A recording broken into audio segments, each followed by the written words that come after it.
स्वागत है आप सभी का। किसान भाइयों, आज हम बात करने वाले हैं सोयाबीन को लेकर, क्योंकि अब सोयाबीन की बुवाई का समय भी आ गया है। वैसे तो पहले सोयाबीन ज़्यादातर बरसात के समय में बोया जाता था, लेकिन आजकल सोयाबीन को गर्मी में ज़्यादा प्रेफरेंस दी जा रही है। और ऐसा इसलिए हो रहा है क्योंकि बरसात के समय में सोयाबीन की पैदावार उतने अच्छे तरीके से किसान नहीं ले पा रहे हैं, लेकिन गर्मियों में सोयाबीन कम दिनों में भी आ जाता है एंड इसकी जो पैदावार है वो भी किसानों को अच्छी मिल रही है। और देखो, अल्टीमेट एम क्या रहता है किसी भी व्यक्ति या किसी भी किसान का, कि पैसा कमाना है। तो सोयाबीन की फसल किसानों को एक अच्छा मुनाफा दे रही है, खासकर गर्मियों के समय में जहां पर किसानों के पास कम ही ऑप्शन रहते हैं।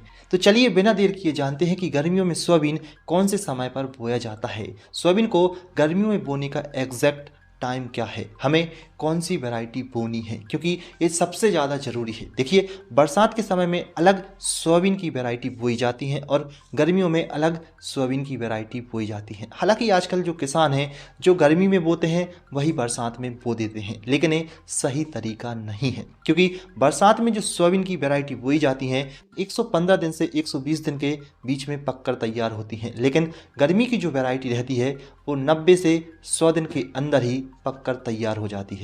फिलहाल इसके बारे में हम फिर कभी चर्चा करेंगे जब हम किसी कृषि विज्ञान केंद्र के साइंटिस्ट के साथ में रहेंगे, तब आपको समझाएंगे डीप में कि वैरायटी का मतलब क्या होता है, क्योंकि मैंने बहुत सारी चीज़ें डीप में समझी हैं जब मैं इस चीज़ का कोर्स कर रहा था। फिलहाल अभी हम बात करेंगे कि सोयाबीन को हमें बीज उपचार करना चाहिए कि नहीं, क्योंकि बहुत से किसान बिना बीज उपचार किए ही सोयाबीन बो देते हैं, जिसके कारण सोयाबीन में जब अंकुरण ही हो रहा होता है उसी समय में अनेक रोग लग जाते हैं, जिनमें से एक रोग है उगटा रोग। यदि बुवाई करते समय ही बीज उपचार कर दिया जाए तो बहुत से रोगों से छुटकारा उसी समय पाया जा सकता है। साथ ही साथ बात करेंगे कि सोयाबीन के लिए सबसे बेस्ट मिट्टी कौन सी होती है जिसमें सोयाबीन बोया जाए, और साथ ही साथ हमें सोयाबीन की कितनी मात्रा बोनी चाहिए गर्मियों में। तो चलिए जानते हैं कि गर्मियों में सोयाबीन को किस समय पर बोना चाहिए, इसको बोने का गर्मियों में एग्जैक्ट टाइम क्या है। तो किसान भाइयों, गर्मियों में जो सोयाबीन बोया जाता है वो 20 फरवरी से लेकर 15 मार्च तक बोया जाता है। ये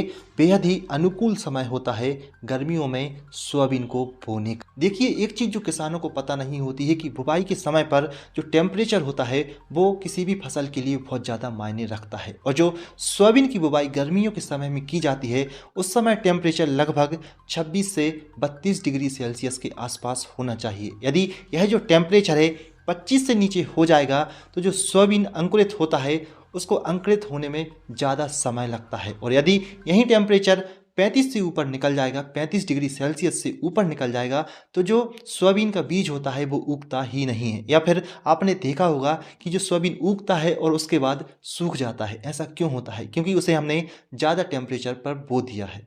इसलिए जो सोयाबीन को बोने का बेस्ट टाइम है वो 20 फरवरी से लेकर 15 मार्च तक है। लेकिन अब कुछ परिस्थितियां ऐसी हो गई हैं कि हमारी जो ज़मीन है वो पहले ही खाली हो गई है या फिर 15 मार्च के बाद खाली हुई है, तो फिर ऐसे में किसान क्या करेगा? वो तो बोएगा ही, और बोना भी चाहिए, कौन घाटा करेगा अपना। अब देखिए, हमें ही देखिए, हमारी ज़मीन बहुत पहले ही खाली हो गई थी। जहाँ पर हमने मटर बोया था तो वहाँ पर हमने लगभग 12 जनवरी को ही सोयाबीन बो दिया है, और उसका अंकुरण भी अच्छा खासा हुआ है। कल मैं आपको उसका लाइव डेमो दूंगा, इसलिए चैनल को तो आप अभी ही सब्सक्राइब करके रखें। अब चलते हैं हम सोयाबीन की ओर कि आखिर हमें गर्मियों में कौन सी वैरायटी बोनी चाहिए जिससे हमें उत्पादन अच्छा मिले। देखो, किसानों का एम ही होता है कि हमें पर एकड़ उत्पादन ज़्यादा से ज़्यादा मिले। कम से कम सोयाबीन में फिर भी हमें 8 से 10 कुंटल पर एकड़ तो मिलना चाहिए। फिलहाल मैं बिलोंग करता हूँ मध्य प्रदेश के नरसिंहपुर से, और यहाँ पर जो अभी फेमस वैरायटी चल रही हैं वो है एक ब्लैक गोल्ड, दूसरी है JS 2172 एंड तीसरी है JS 2117। तीनों वैरायटी 90 से 100 दिन की हैं एंड तीनों की उत्पादन क्षमता भी काफ़ी अच्छी है। 8 से 10 कुंटल तो इनका मतलब एवरेज आता ही आता है, एंड मैक्सिमम 12 कुंटल तक इनका एवरेज पर एकड़ देखा गया है। अब आता है तीसरा सवाल कि पर एकड़ बीज कितना बोना चाहिए, मतलब बीज दर प्रति एकड़ कितनी होनी चाहिए। वैसे तो इस सवाल का जवाब अधिकतर किसान भाइयों को पता ही होगा, लेकिन फिर भी जिनको इसमें डाउट है तो उनको बता देते हैं कि जो साइंटिस्टों द्वारा इसे निर्धारित किया गया है, इसकी जो बीज मात्रा है पर एकड़, यदि आपका जो दाना छोटा है सोयाबीन का तो 30 से 35 किलो पर एकड़ बो दें। यदि दाना बड़ा है सोयाबीन का तो फिर 35 से 40 किलो पर एकड़ बोएं। और देखो किसान भाइयों, बीज उपचार जरूरी है, यहाँ पर कंजूसी बिल्कुल ना करें क्योंकि इसी का नुकसान आपको बाद में होगा। किसी भी एक चीज़ से जैसे कि कैप्टान, थीरम या कार्बेंडाजिम किसी भी दवा से बीज उपचार कर दें, इससे बहुत ज़्यादा सोयाबीन में जो रोग आने के खतरे रहते हैं वो टल जाते हैं।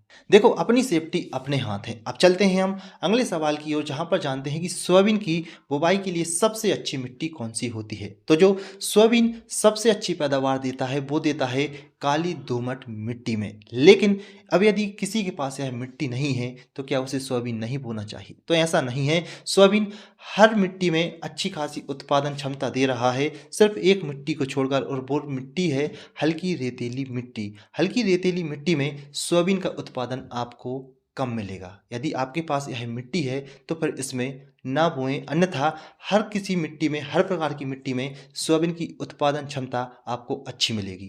अब चलते हैं खाद उर्वरक की ओर कि आखिर सोयाबीन की बुवाई के लिए कितना बेसल डोज जरूरी है। अब देखो, यहाँ पर किसान भाइयों, आपको एक बात समझनी होगी कि किसानों को अब टेक्निकल होना पड़ेगा। आपको आपकी मिट्टी की जांच करवानी चाहिए, पता होना चाहिए आपको कि आपकी मिट्टी में आपको कौन से पोषक तत्वों की कमी आ रही है और कौन से पोषक तत्व आपकी मिट्टी में भरपूर मात्रा में मौजूद हैं। इससे होगा क्या कि आपको सिर्फ उन्हीं पोषक तत्वों को अपनी मिट्टी में डालना है जिनकी कमी है, और ये फ्री भी है। जिस जिले में आप रहते हैं वहाँ के कृषि विज्ञान केंद्र में जाएं, अपनी मिट्टी ले जाएं और वहाँ पे जाके चेक करवा लें। आप ही का भला है इसमें।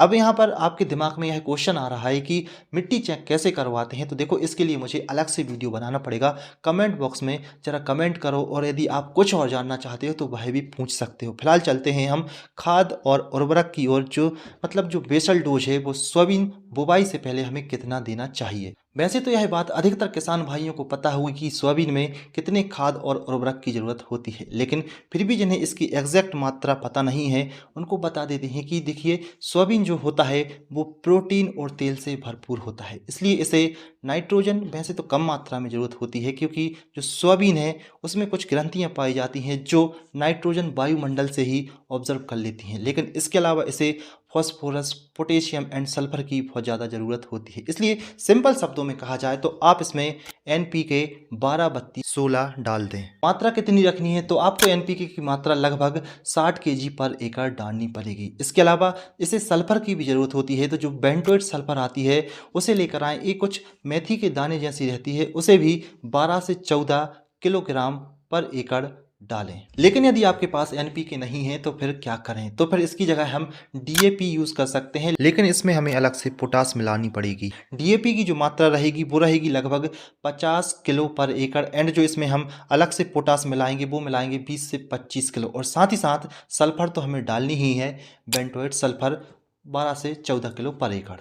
तो किसान भाइयों, ये थी सोयाबीन को लेकर बहुत सारी जानकारी पसंद आई है तो चैनल को सब्सक्राइब करके रखिए, क्योंकि आज जो बातें मैंने आपको बताई हैं ये थियोरेटिकली थी। अभी हम इसका प्रैक्टिकल भी करने वाले हैं, क्योंकि देखिए, मैं खुद किसान हूँ और मैं खुद भी किसानी करता हूँ। कैसे करता हूँ ये तो अभी आपको मैं आगे वीडियोज़ में बताऊँगा, जब मैं आपको प्रैक्टिकली दिखाऊँगा। तो चैनल को सब्सक्राइब करके रखें। मिलते हैं अगले वीडियो में, तब तक के लिए जय हिंद।